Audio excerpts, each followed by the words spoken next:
Hello there, Grumpy Old Fart here. I'm doing an AD&D story, but it's not really a story. There's going to be a small story there. But for the most part, it's just information, advice for young dungeon masters. And I'm not, again, this isn't, you have to play it this way. This is actually, I'm doing most of this by the book, so, you know. But this is something that you're, as a dungeon master, you probably should be aware of. In Advanced Dungeons & Dragons, there are a number of spells and magic items that allow player characters to travel very, very quickly. One of the most infamous is teleportation. It's used all the time, and I've talked about this in a number of other videos. Scrying devices, magic items, and a few others. People who gain an item of teleport are very happy because it allows them to bypass many threats, bandits, ambushes, monsters, etc., while traveling from point A to point B. I've talked about this, like I said, in other videos, and just go check them out. You'll see what I'm talking about. What players usually forget is, and in my experience, they tend to forget a lot, is the inherent dangers of teleportation.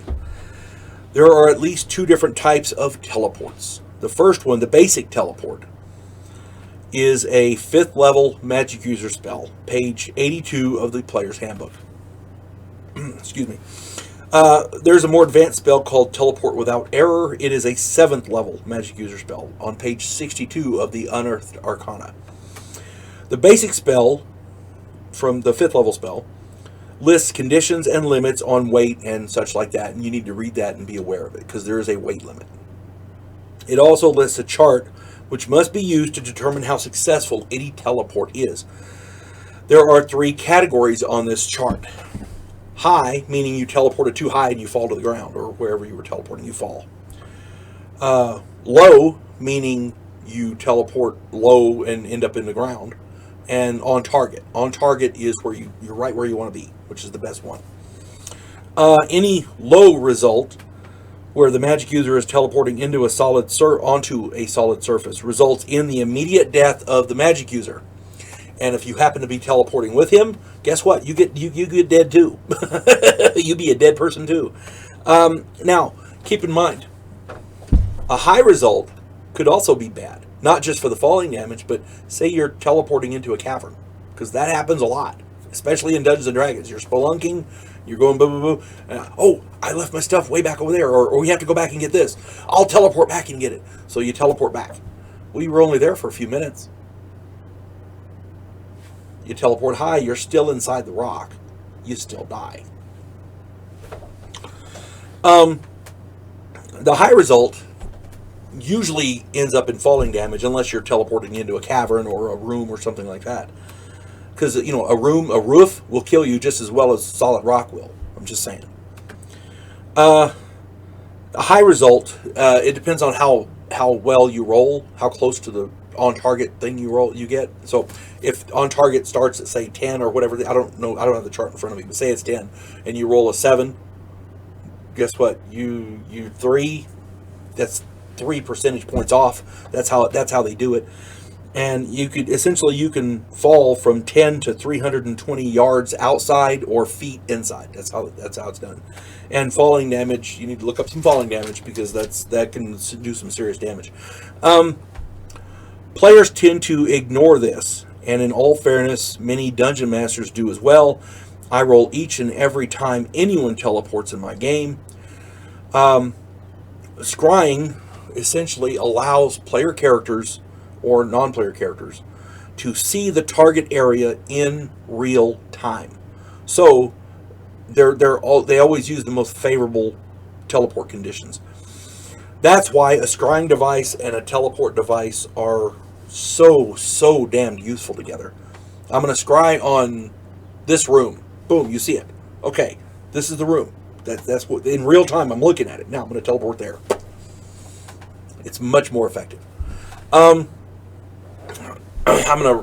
talked about this in another video, but I'm going to rehash the story, a quick abbreviated,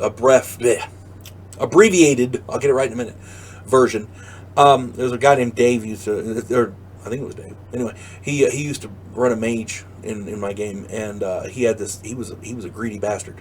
He wasn't that bright, but he was greedy. He was smart in certain things. He was good with strategy games, Axis and Allies, Risk, that kind of thing. Chess, he was good with chess. You put him in a tactical situation and he was lost. He had no idea. Anyway, he had this thing where he found out where the king's treasury was. So he started teleporting in, grabbing stuff, and teleporting out. And he did this over multiple days. He was making good money, and he kept doing it. Boom, boom, boom, boom. The problem was, eventually somebody figured out, hey, we're missing some money here. Somebody's stealing something. So they posted more guards. They took other precautions. Blah, blah, blah, but it kept happening night after night after night. So finally, the king and the treasurer got together and he said, look, it's obvious there's magical stuff going on here. So what we got to do, let's pull all the treasure out and we're going to fill in the treasure room, the vaults. What we'll do is we'll put bricks up and put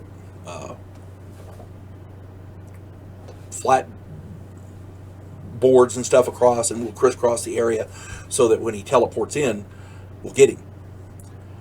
And sure enough, the next night, he got used to just doing it. And so he did it, and he died. He went to the well. I think the video is he went to the well one too many times or something like that. Anyway, the point I'm getting at is, you got to be careful where you teleport to. It's very, very important because that chart will kill you easily. And if you teleport bad, if you fail it and somebody's going with you, they can get hurt too. They can die easily. And if you have 1,000 hit points and you teleport inside solid rock, you're still dead. If you have 1 hit point or 1,000,000, you're still dead. Okay. The more advanced teleport without error spell is much safer when used on the caster's home planet. The weight limitations are the same, but there's no chance for error. The teleport success chart is ignored as long as the target is on the home planet.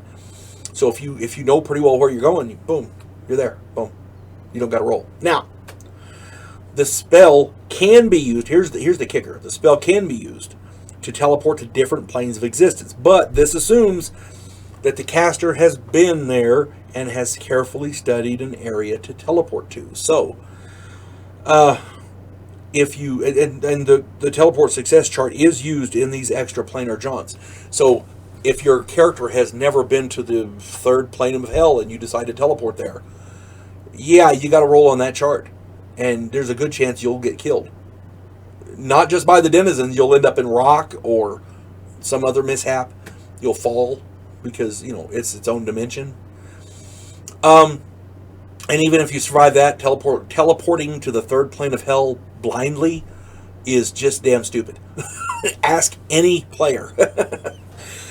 Anyway, here's the kicker. Read through these spells very, very thoroughly to make sure you understand both their uses and their pitfalls. Your players will try to take advantage. And all it takes is one player teleporting into a rock somewhere or a wall or the roof or the floor, whatever, and they'll think twice after that. You folks have a good day. God bless one and all.